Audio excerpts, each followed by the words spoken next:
Pense de novo. O poder de saber o que você não sabe. Por Adam Grant. Tradução Carolina Simmer, editora Sextante, canal Leconde. Parte 2ª, repensamento interpessoal, como abrir a mente de outras pessoas. Para os ouvintes, caso gostem do que aqui é lido, por favor, adquiram o livro. Caso gostem do meu trabalho, vocês podem fazer como José, que nos comprou este livro. Vá também até a minha lista da Amazon e adquira algum livro para nós, para que possamos ouvi-lo. Caso haja algum livro que você queira que seja incluso na lista, basta solicitá-lo, e assim será feito para que possa ser comprado. Peço também para, caso possam, ajudem-me financeiramente na manutenção deste canal e do trabalho que aqui é feito. Centavos farão diferença. Isso é possível via Pix, Apoia-se Vaquinha. Os links todos estão no descritivo deste vídeo e de todos os vídeos, aliás. Também peço para que compartilhem, comentem, inscrevam-se no canal, curtam. Tudo isso faz diferença. O engajamento leva mais longe este conteúdo e possibilita a ampliação do meu trabalho. Muito obrigada pela presença. Estamos no capítulo 5º, Dançando com o Inimigo. Como vencer debates e influenciar pessoas. Vencer pelo cansaço não é o mesmo que vencer. Tim Crider. Aos 31 anos, Harish Natarajan já venceu 36 torneios de debate internacionais. Ele foi informado de que isso é um recorde mundial, mas seu oponente da vez é um desafio especial. Debra Jo Proctet é um prodígio, nascida em Haifa, Israel. Ela tem apenas 8 anos e, apesar de só ter começado a participar de debates públicos no ano anterior, passou anos se preparando para este momento. Analisou inúmeros artigos para acumular conhecimento, estudou profundamente a técnica de escrever discursos para aperfeiçoar a objetividade e até praticou suas falas de modo a incluir piadas. Agora está pronta para desafiar o campeão em pessoa. Seus pais estão torcendo para que ela entre para a história. Harish também foi uma criança extraordinária. Aos 8 anos, já vencia os pais durante o jantar em discussões sobre o sistema de castas da Índia. Tornou-se campeão europeu. Foi finalista do Campeonato Mundial e preparou a equipe nacional de debate escolar das Filipinas para o torneio mundial. Fomos apresentados por um ex-aluno meu, extremamente brilhante, que antes competia contra ele e se lembra de perder muitas vezes, talvez todas. Debra e Harish se enfrentam em São Francisco, em fevereiro de 2019, diante de uma grande plateia. Eles não foram informados sobre o tema do debate. Quando entram no palco, o moderador anuncia o assunto. Pré-escolas devem ser subsidiadas pelo governo? E após apenas 15 minutos de preparo, Debra apresentará seus argumentos mais convincentes a favor dos subsídios, e Harish usará todo o seu arsenal contra eles. O objetivo é convencer a plateia de que sua opinião sobre subsídios de pré-escolas é a certa, mas o impacto em mim será muito mais amplo. Os dois acabarão mudando minha visão sobre o que é necessário para vencer um debate. Debra começa com uma piada, fazendo a plateia rir ao dizer a Harish que, apesar de ele ser recordista mundial de vitórias em debates, nunca debateu com alguém como ela. Então começa a resumir uma quantidade impressionante de estudos, citando fontes sobre os benefícios acadêmicos, sociais e profissionais de programas pré-escolares. A cereja do bolo é a menção à declaração de um ex-primeiro-ministro de que pré-escolas são um investimento inteligente. Harish reconhece a verdade dos fatos que Debra apresentou, mas afirma que o subsídio de pré-escolas não é a melhor solução para os danos causados pela pobreza. Ele sugere que a questão deve ser avaliada sob 2 aspectos. Se a pré-escola recebe menos fundos do que deveria e existe uma demanda não atendida, e se ela ajuda aos menos afortunados. Seu argumento é que, em um mundo em que precisamos fazer concessões, subsidiar pré-escolas não é a melhor forma de usar o dinheiro dos contribuintes. No começo do debate, 92% das pessoas na plateia já têm uma opinião formada. Eu sou uma delas. Não demorou muito para decidir qual é a minha posição sobre o tema. Nos Estados Unidos, a educação pública é gratuita desde o jardim de infância até o ensino médio. Conheço dados sobre como o acesso precoce à educação nos primeiros anos de vida pode ser crucial para ajudar crianças a escapar da pobreza mais do que qualquer coisa que aprendam depois. Acredito que a educação é um direito fundamental dos seres humanos, assim como o acesso à água, comida, abrigo e saúde. Isso me coloca a favor de Debra. Conforme assisto ao debate, os argumentos iniciais dela me fisgam. Alguns destaques. Debra diz: pesquisas mostram claramente que uma boa pré-escola pode ajudar crianças a superar as desvantagens que costumam ser associadas à pobreza. E dados não mentem. Sinto um calor no coração. Ela ainda diz: talvez meu oponente mencione prioridades diferentes. Ele pode dizer que subsídios são necessários, mas não para pré-escolas. Vou lhe fazer um pedido, Sr. Natarajan. Que tal examinarmos os fatos e os dados e, a partir disso, chegarmos a uma conclusão, hã? Se Harish tem um calcanhar de Aquiles, segundo meu ex-aluno, é que seus argumentos brilhantes nem sempre se baseiam em fatos. Então Harish diz: quero começar examinando a afirmação principal, de que, se acreditarmos que pré-escolas são positivas na teoria, com certeza seria válido subsidiá-las. Mas não acredito que essa seja uma boa justificativa para qualquer tipo de subsídio. Debra nitidamente está preparada. Não apenas ela foi certeira com Harish sobre a questão dos dados, como antecipou o contra-argumento dele. Então ela diz: o orçamento do governo é enorme e há dinheiro suficiente para subsidiar pré-escolas e também investir em outras áreas. Portanto, a ideia de que existem coisas mais importantes a receber verba é irrelevante, porque subsídios diferentes não anulam um ao outro. Ótima forma de acabar com o argumento de Harish sobre concessões. Muito bem. Então Harish diz: talvez o governo tenha orçamento para tomar todas as providências boas. Talvez o governo tenha verba para oferecer saúde gratuita. Talvez tenha verba para programas de assistência financeira. Talvez tenha verba para oferecer água encanada, tanto quanto pré-escolas. Eu adoraria viver nesse mundo. Mas eu acho que não é nele que vivemos. Acredito que existem limitações reais sobre os investimentos públicos. E mesmo que não sejam reais, com certeza existem limitações políticas. E nossa, isso é verdade. Mesmo que um programa tenha potencial para compensar seus gastos, é necessário muito capital político para torná-lo realidade. Capital que poderia ser investido em outras coisas. Deborah diz: dar oportunidades aos menos afortunados deveria ser uma obrigação moral de qualquer ser humano e um papel fundamental do governo. Para ser clara, nós deveríamos encontrar verba para pré-escolas e não ficar contando com a sorte ou com as forças do mercado. Essa é uma das questões importantes demais para não ter uma rede de segurança. Sim, a questão vai além de política ou economia. Ela é moral. Harris diz: quero começar observando os pontos em que concordamos. Nós concordamos que a pobreza é terrível. É terrível não ter água encanada. É terrível ter dificuldade para alimentar sua família. É terrível não ter acesso a serviços de saúde. Tudo isso é terrível. E são todas coisas que precisam ser solucionadas. E nenhuma delas será resolvida apenas subsidiando pré-escolas. Por quê? Será que Deborah consegue sair dessa?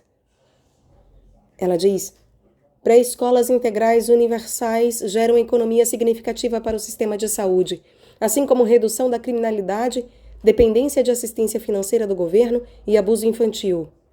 Harris: pré-escolas de qualidade reduzirão o crime. Talvez, mas outras medidas de prevenção criminal teriam o mesmo efeito. Deborah: pré-escolas de qualidade aumentam as taxas de conclusão do ensino médio.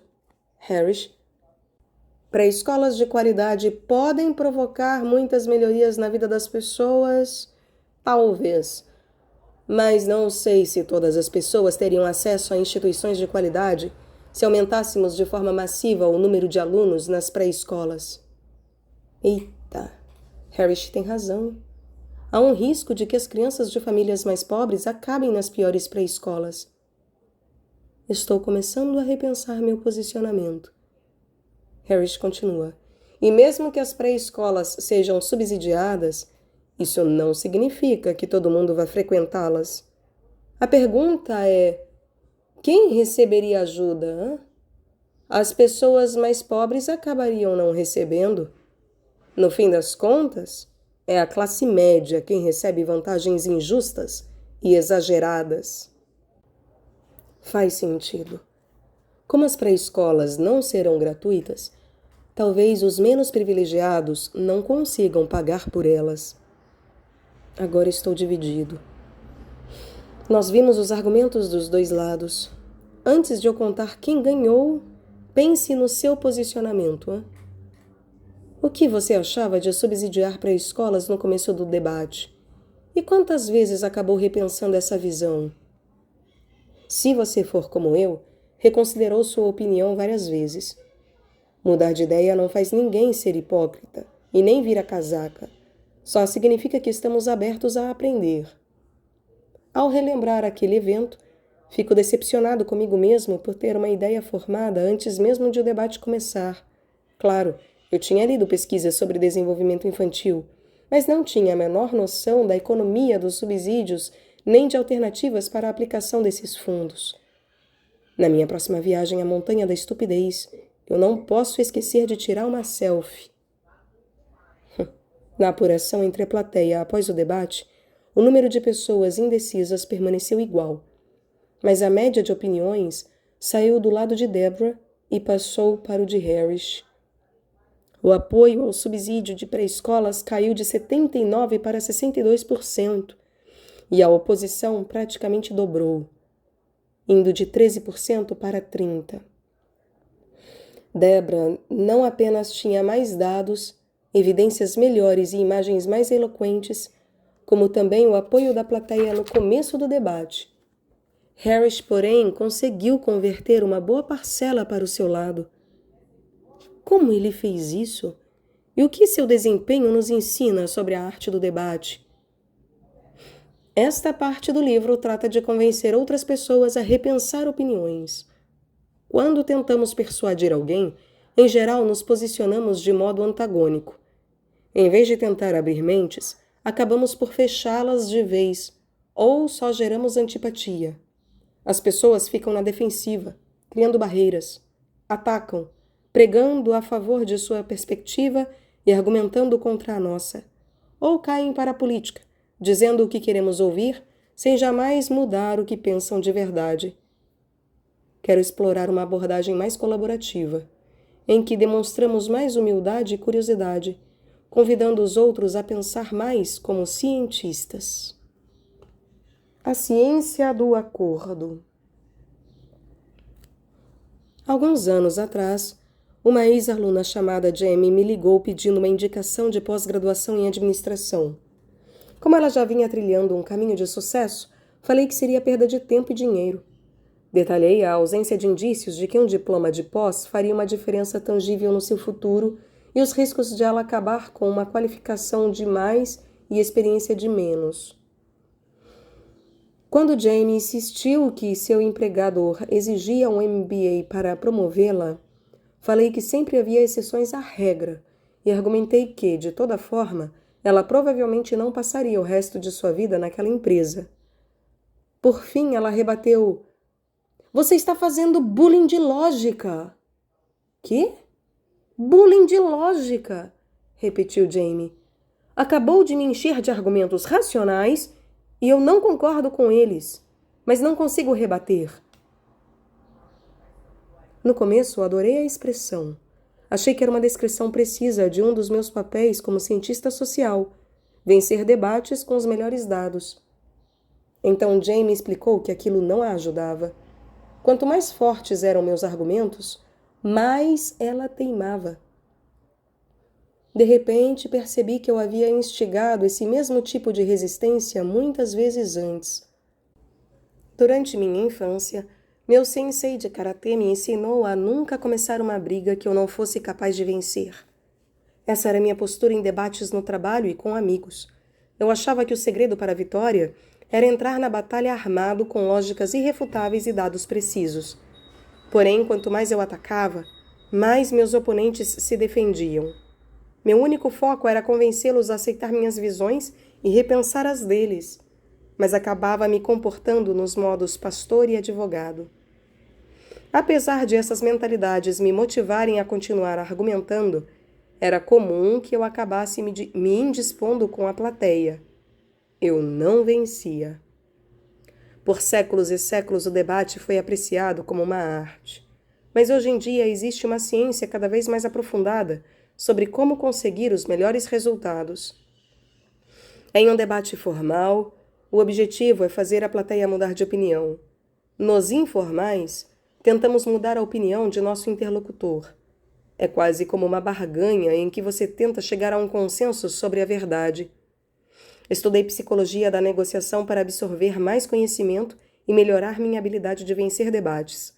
E com o tempo, usei o que aprendi para ensinar técnicas a líderes empresariais e governamentais. Acabei convencido de que meus instintos e o que aprendi no karatê estavam completamente errados. Um bom debate não é uma batalha. Nem um cabo de guerra em que você consegue trazer o oponente para o seu lado se puxar a corda com força suficiente. Está mais para uma dança sem coreografia, negociada com um parceiro que optou por passos diferentes. Se você insistir demais para guiar, a outra pessoa vai resistir. Se conseguir adaptar seus movimentos aos dela e convencê-la a fazer o mesmo, será mais fácil entrarem no ritmo. Em um estudo clássico, uma equipe de pesquisadores liderados por Neil Rackham examinou as diferenças nas atuações de especialistas em negociações. Foi recrutado um grupo de negociadores medianos e outro de profissionais extremamente habilidosos que apresentavam um histórico de sucessos e receberam avaliações positivas dos colegas. Para comparar as técnicas dos participantes, os dois grupos foram gravados durante negociações trabalhistas e contratuais. Em uma guerra, o objetivo é ganhar terreno e não perder. Então costumamos ter medo de nos render em algumas batalhas. Em uma negociação, concordar com o argumento do oponente é um ato apaziguador. Os especialistas reconheceram que, na dança, eles não podiam ficar parados e esperar que a outra pessoa executasse todos os passos. Para ter harmonia, precisavam dar um passo para trás de vez em quando. Uma diferença era visível antes mesmo de qualquer voluntário se sentar à mesa de negociações. Antes de começar, os pesquisadores entrevistaram ambos os grupos sobre seus planos. Os negociadores medianos estavam armados para a briga, quase sem levar em consideração quaisquer questões com que todos poderiam concordar. Já os especialistas mapearam uma série de passos de dança que poderiam executar com o outro lado, dedicando mais de um terço do planejamento a encontrar um denominador comum. Conforme os negociadores começaram a discutir opções e fazer propostas, uma segunda diferença surgiu. A maioria das pessoas pensa que discussões são como uma balança. Quanto mais razões empilhamos de um lado, mais ela pende a nosso favor. Porém, os especialistas fizeram o completo oposto. Eles apresentaram menos razões para defender seu caso. Não queriam enfraquecer seus melhores argumentos, como Rackham explicou. Um argumento fraco geralmente dilui um forte. Quanto mais motivos apresentamos, mais fácil é para as pessoas descartarem os mais incertos, e a rejeição de uma das justificativas facilita dispensar o caso por completo. Isso aconteceu bastante com os negociadores medianos. Eles traziam armas demais para a mesa e acabavam perdendo terreno não pela força de seu argumento mais convincente, mas pela fraqueza do menos convincente. Esses hábitos levaram a um terceiro contraste. Os negociadores medianos apresentavam uma tendência maior a entrar em espirais de ataque e defesa. Eles desdenhavam das propostas dos oponentes e insistiam com ainda mais força nas próprias posições, o que impedia os dois lados de abrir a mente. Os negociadores habilidosos raramente entravam na ofensiva ou defensiva. Em vez disso, expressavam curiosidade, fazendo perguntas como: então você não enxerga nenhum mérito na proposta? As perguntas foram a quarta diferença entre os dois grupos. A cada 5 comentários que os especialistas faziam, pelo menos um era uma pergunta. Eles pareciam menos agressivos, porém, e assim como em uma dança, guiavam a conversa ao deixarem os parceiros darem um passo à frente. Experimentos recentes mostram que, quando pelo menos um negociador apresenta humildade e curiosidade no nível de um cientista, o resultado é melhor para os dois lados, porque essa pessoa buscará mais informações e encontrará vantagens para ambos. Ele não diz como o oponente deve pensar, só o convida para dançar. E é exatamente isso que Harish Natarajan fez nos debates. No mesmo ritmo. Como a plateia começou apoiando os subsídios a pré-escolas, havia mais oportunidades de mudarem para o lado de Harish, só que ele tinha a difícil tarefa de defender um posicionamento impopular. A mente da plateia foi aberta, porque ele usou as técnicas dos especialistas em negociações. Harish começou enfatizando denominadores comuns. Quando subiu ao palco para apresentar sua resposta, imediatamente chamou atenção para os pontos em que concordava com Deborah. Então, começou ele, acho que discordamos em bem menos pontos do que parece. Seu primeiro ato foi destacar que os dois estavam alinhados sobre a questão da pobreza e da veracidade de certos estudos, antes de se opor à ideia dos subsídios como uma solução. É difícil mudar a opinião de alguém quando nos recusamos a mudar a nossa. Podemos demonstrar abertura ao reconhecer os pontos em que concordamos com nossos críticos e até o que aprendemos com seus argumentos. Assim, quando perguntamos quais opiniões eles estão dispostos a rever, não somos hipócritas. Convencer alguém a repensar não se trata apenas de apresentar bons argumentos, mas de deixar claro que temos os motivos certos para isso.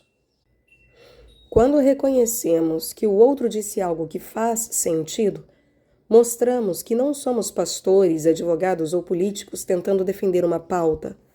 Somos cientistas em busca da verdade.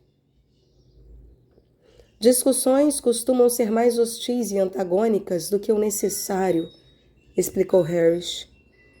Você precisa estar disposto a escutar o que a outra pessoa diz e valorizar suas opiniões. Assim, começa a aparecer alguém razoável, que leva tudo em consideração. Ser razoável significa literalmente que somos capazes de enxergar a razão, que estamos abertos a evoluir em nossas opiniões diante da lógica e dados. Então, no debate com Harris, por que Deborah não fez isso? Por que ignorou o denominador comum? Não foi porque Deborah tem 8 anos. Foi porque ela não é humana. Deborah Jo Prectet é um anagrama que inventei. Seu nome oficial é Project Debater, Projeto Debatedor, e ela é uma máquina. Mais especificamente, uma inteligência artificial desenvolvida pela IBM para fazer pelos debates o que Watson fez pelo xadrez. A ideia surgiu em 2011 e o trabalho ganhou força em 2014. Apenas alguns anos depois, o projeto Debatedor havia desenvolvido a capacidade impressionante de conduzir um debate inteligente em público usando fatos, frases coerentes e até refutações. Sua base de conhecimento consiste em 400 milhões de artigos, grande parte deles publicados em jornais e revistas confiáveis, e seu sistema de detecção de alegações foi projetado para encontrar argumentos-chave, identificar seus limites e avaliar as evidências. Para qualquer assunto de debate, ela é capaz de fazer uma busca instantânea em seu gráfico de conhecimentos para encontrar dados relevantes, moldá-los em justificativas lógicas e apresentá-las com clareza e até piadas usando uma voz feminina, dentro de limites de tempo. Suas primeiras palavras no debate sobre subsídio a pré-escolas foram: "Saudações, Harris. Fiquei sabendo que você é o recordista mundial em vitórias de debates contra humanos, mas imagino que nunca tenha debatido com uma máquina. Bem-vindo ao futuro." É claro, é possível que Harris tenha vencido porque a plateia era tendenciosa, torcendo contra o robô e a favor do humano. Porém, vale mencionar que a abordagem de Harris naquele debate foi a mesma que ele usou para vencer inúmeras pessoas em palcos internacionais. O que me deixa fascinado é que o computador foi capaz de dominar uma variedade de capacidades complexas e deixar a mais crucial passar despercebida. Após estudar 10 bilhões de frases, uma máquina foi capaz de dizer algo engraçado, uma habilidade geralmente restrita a seres com consciência e altos níveis de inteligência social e emocional. O computador aprendeu a bolar um argumento lógico e até a antecipar como o outro lado rebateria, e mesmo assim, não aprendeu a concordar com elementos do argumento do oponente, aparentemente porque esse comportamento quase não foi exibido ao longo de 400 milhões de artigos escritos por seres humanos. As pessoas costumam se dedicar demais à pregação de suas crenças, argumentando contra inimigos ou atuando como políticos ao tentar ganhar apoio da plateia, em vez de apoiar um comentário válido feito pelo outro lado. Quando perguntei a Harris como conseguiu encontrar um denominador comum com mais facilidade, ele me deu uma dica surpreendentemente prática. A maioria das pessoas começa logo com o recurso do espantalho, encontrando furos na versão mais fraca dos argumentos do adversário. Ele faz o oposto. Leva em consideração a versão mais forte, conhecida como o Homem de Aço. Ocasionalmente, um político pode adotar essa tática para explorar a fraqueza dos outros ou persuadir pessoas. Porém, como um bom cientista, Harris faz isso para aprender. Em vez de tentar desmantelar o argumento de que pré-escolas são benéficas para crianças, Harris aceitou que essa era uma justificativa válida, conectando-se assim com a perspectiva do oponente e da plateia. Então se tornou perfeitamente justo e equilibrado expressar seu medo de que um subsídio não garantiria o acesso de crianças menos privilegiadas a pré-escolas. Chamar atenção para um denominador comum e fugir da espiral de ataque e defesa não foram as únicas semelhanças entre as atitudes de Harris e as dos especialistas em negociações. Ele também tomou cuidado para não ser enfático demais. Não pise no pé de ninguém. A outra vantagem de Harris derivou de uma desvantagem. Ele jamais teria acesso à quantidade de fatos que o computador tinha. Quando a plateia foi questionada mais tarde sobre quem passou as melhores informações, a grande maioria respondeu que aprendeu mais com o computador. Mas foi Harris quem conseguiu fazê-los mudar de opinião. Por quê? O computador sacou estudos atrás de estudo para defender uma longa lista de motivos a favor dos subsídios para pré-escolas. Como especialista em negociações, Harris se concentrou em apenas 2 motivos para ser contra. Ele sabia que, se exagerasse, não conseguiria desenvolver, elaborar e reforçar seus melhores pontos. Se você apresenta argumentos demais, dilui a força deles, explicou. Nenhum será elaborado. E não há como saber se algum causaria impacto suficiente. Acho que a plateia não vai acreditar na sua importância. Os melhores debatedores não citam muitos dados, em sua maioria. Essa é sempre a melhor estratégia para um debate? A resposta, como em basicamente todos os aspectos das ciências sociais, é que depende. O número ideal de argumentos varia de acordo com as circunstâncias. Há momentos em que pregar e advogar pode nos tornar mais persuasivos. Pesquisas sugerem que a eficácia dessas abordagens depende de 3 fatores fundamentais: o quanto nossos oponentes se importam com o assunto, quão abertos eles estão para o nosso argumento e quão teimosos são no geral. Quanto nossos oponentes se importam com o assunto de fato, quão abertos eles estão para o nosso argumento e quão teimosos eles são em geral. Se o assunto não tiver grande importância para eles, e se nossa perspectiva for bem recebida, pode ser útil apresentar mais argumentos. As pessoas tendem a interpretar quantidade como sinal de qualidade. Só que, quanto mais o assunto foi importante para elas, mais diferença faz a qualidade dos argumentos. Acumular justificativas é mais prejudicial quando a plateia é cética em relação à nossa opinião, quando tem interesse pessoal no tema e quando tende a ser resistente. Se as pessoas não estão dispostas a repensar, um excesso de argumentos apenas lhes dá mais munição para atacar nossa visão. Mas não se trata apenas de quantidade. A forma como os argumentos são colocados também conta. Certa vez, uma universidade me contratou para arrecadar doações de ex-alunos que nunca tinham contribuído com 1 centavo. Eu e outros pesquisadores fizemos um experimento para testar 2 mensagens diferentes com o objetivo de convencer milhares de ex-alunos resistentes a colaborar. Uma delas enfatizava a oportunidade de fazer o bem. Uma doação ajudaria os estudantes, o corpo docente e os funcionários. A outra enfatizava a oportunidade de se sentir bem. Os doadores iam gostar da sensação recompensadora de ajudar. As 2 mensagens tiveram a mesma eficácia. Em ambos os casos, 6,5% dos alunos, pães duros, acabaram fazendo uma doação. Então unimos as mensagens, porque 2 motivos são melhores que 1. Aproveito aqui, caros ouvintes, a oportunidade para argumentar também que você se sentirá bem e estará fazendo bem caso doe para este canal. Isso é possível via Pix, Apoia-se e Vaquinha. Os links estão no descritivo. Centavos farão diferença. Não precisa ser uma grande quantia. Se cada um contribuísse com 50 centavos, seria o suficiente para eu conseguir viver disso de maneira digna. Infelizmente, poucos contribuem. Só que não. A taxa de doações caiu para menos de 3%. Cada argumento tinha mais que o dobro de eficiência que os dois juntos. Ou seja, argumentar separadamente tinha uma maior eficácia do que os dois argumentos conjuntamente. A plateia já era cética.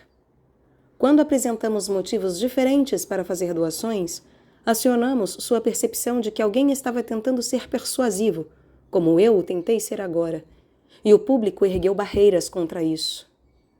Ora, acho que ninguém doará agora. Uma única linha de argumentação parece uma conversa. Várias podem se tornar um ataque. A plateia acionou o pastor e chamou seu melhor advogado de defesa para refutar o promotor. Por mais importante que sejam a quantidade e qualidade dos argumentos, a fonte de informação também faz diferença. E a fonte mais convincente costuma ser a mais próxima do público. Uma aluna minha chamada Raquel notou que, apesar de os principais times de basquete universitário terem torcedores fanáticos, geralmente há assentos vazios nos estádios. Em um estudo de estratégias para motivar mais torcedores a aparecerem, começamos um experimento na semana anterior a uma partida, direcionado a centenas de torcedores que já tinham ingresso para a temporada. Sem nenhum estímulo externo, 77% dos torcedores aparentemente fanáticos iam ao jogo. Decidimos que um incentivo seria mais persuasivo se viesse do próprio time. Então mandamos e-mails para os torcedores com citações de jogadores e técnicos sobre como parte da vantagem de jogar em casa vem da energia de um estádio lotado de fãs torcendo por eles. Não adiantou de nada. 76% do grupo apareceu. O que fez a diferença foi um e-mail com abordagem diferente. Simplesmente fizemos uma pergunta. Você pretende ir? A frequência aumentou para 85%. A pergunta deu ao grupo a liberdade de decidir por conta própria. Faz tempo que psicólogos sabem que a pessoa que tem mais chance de mudar sua opinião é você mesmo. Você escolhe os motivos que acha mais convincentes e acaba sentindo um domínio real sobre eles. Foi aí que a vantagem final de Harris deu as caras. Em cada rodada, ele fazia mais perguntas para serem contempladas.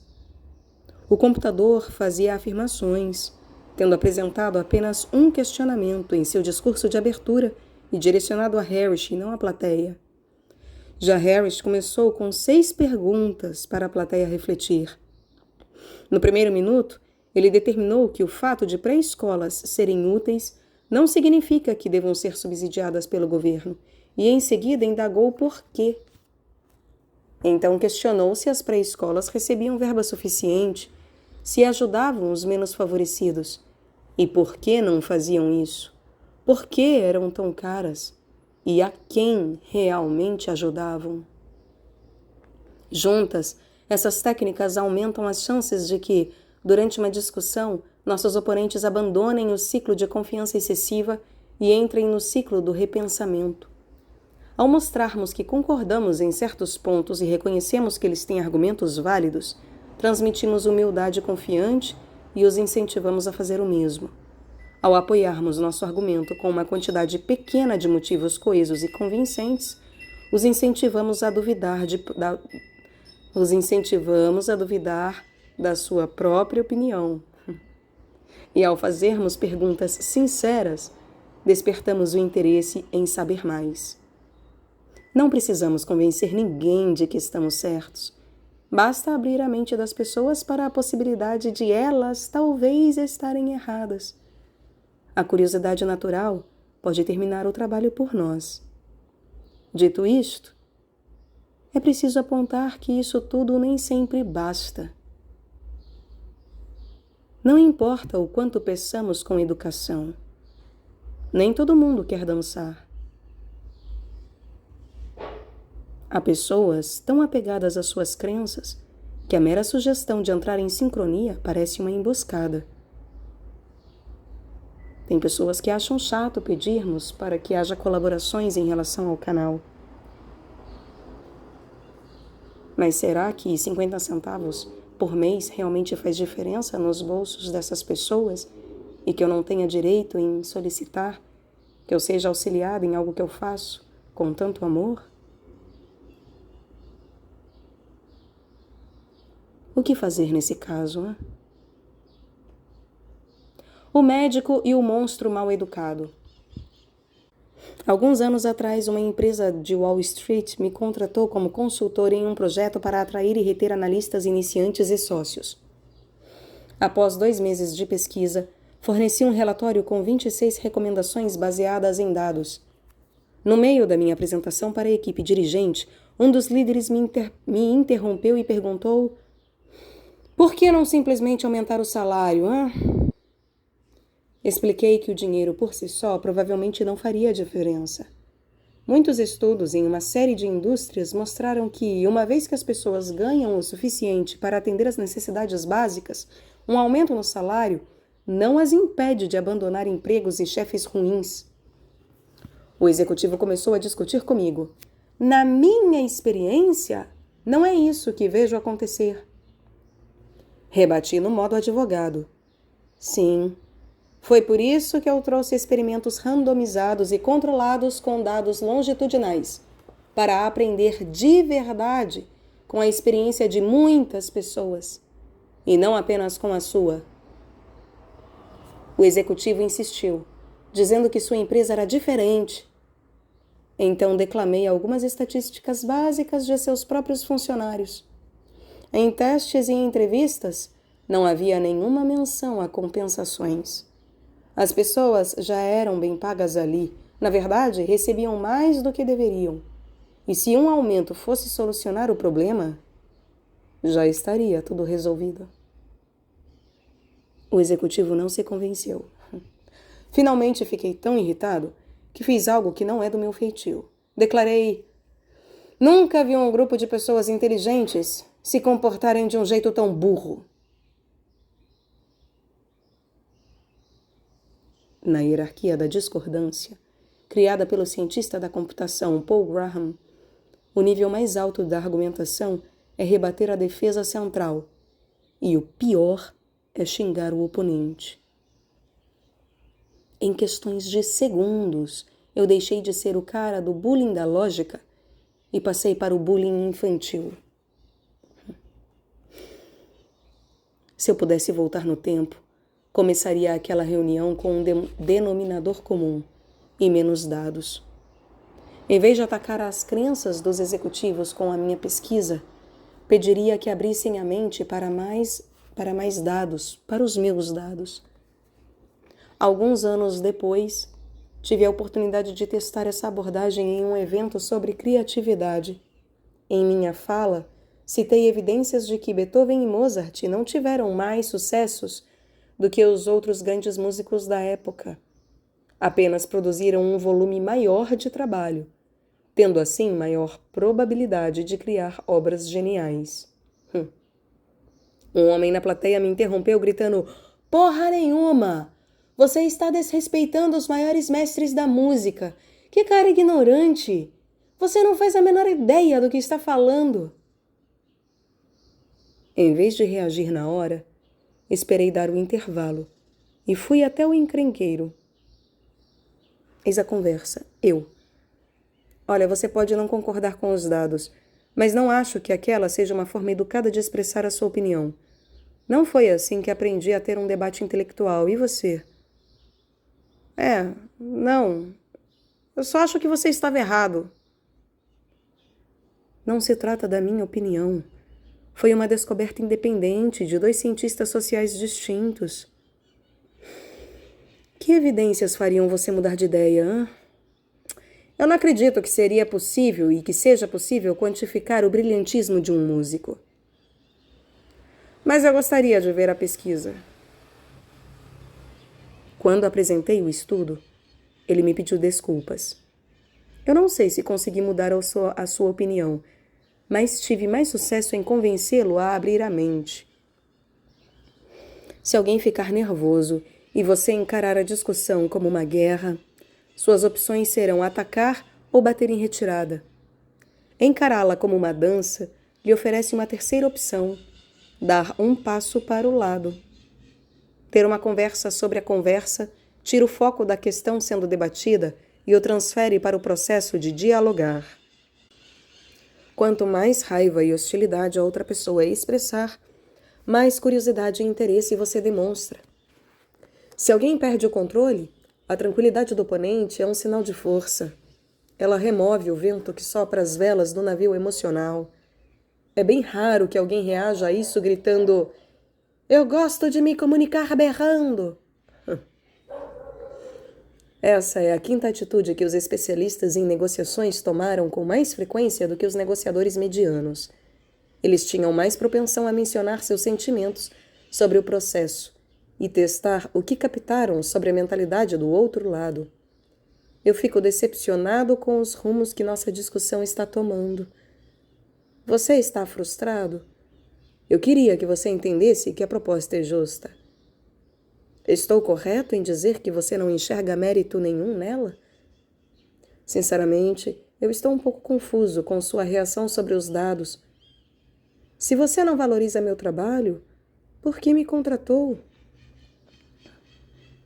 Em uma discussão acalorada, podemos muito bem parar e perguntar: o que faria você mudar de ideia? Hein? Se a resposta for nada,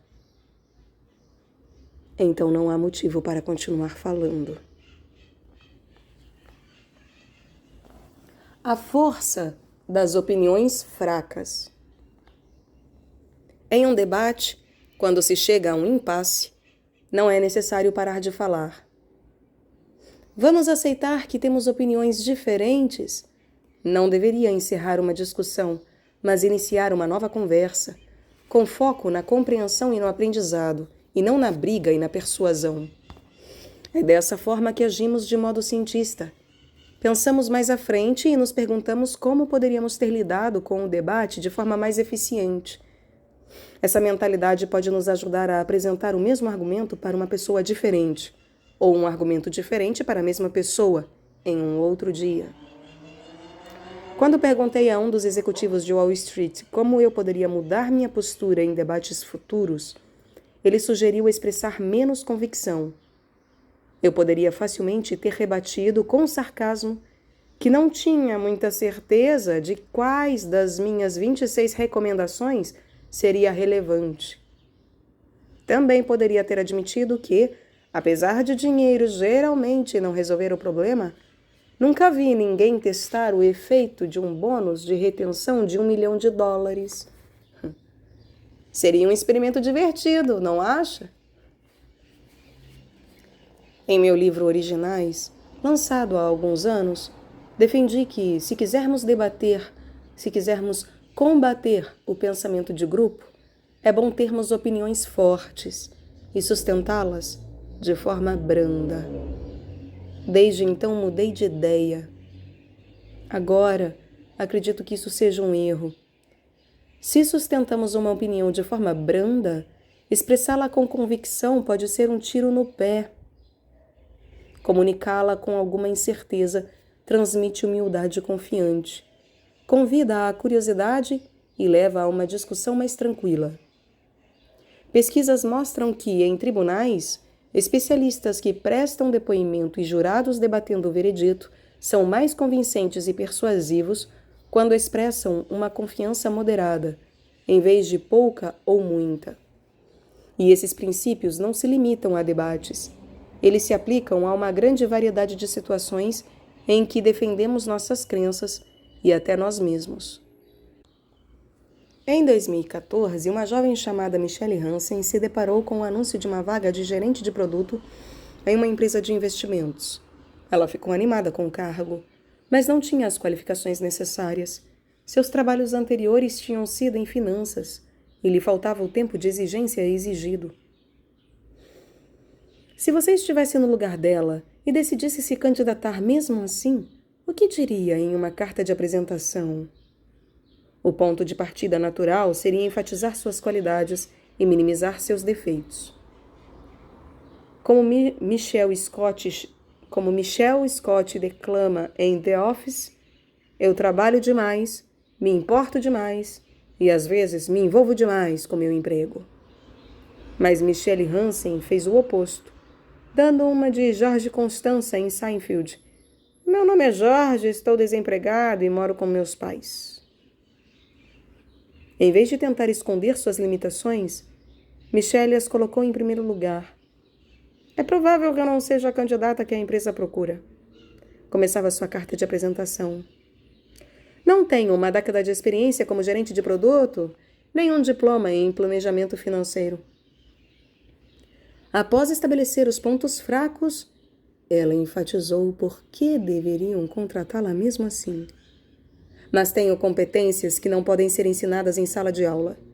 Eu me encarrego de projetos muito acima do meu nível salarial e que vão além da minha lista de responsabilidades. Não espero que me digam o que fazer e procuro por conta própria o que precisa ser resolvido. Eu me dedico profundamente às minhas tarefas e isso transparece em tudo o que faço, desde meus projetos na empresa até os meus próprios, que faço à noite no tempo livre. Sou empreendedora, proativa, e sei que seria um excelente braço direito para o cofundador que lidera essa iniciativa. Adoro aprender coisas novas e começar do zero, e qualquer um dos meus chefes anteriores pode confirmar isso. Uma semana depois, um recrutador entrou em contato para marcarem uma chamada em vídeo. Depois, combinaram uma segunda chamada com toda a equipe.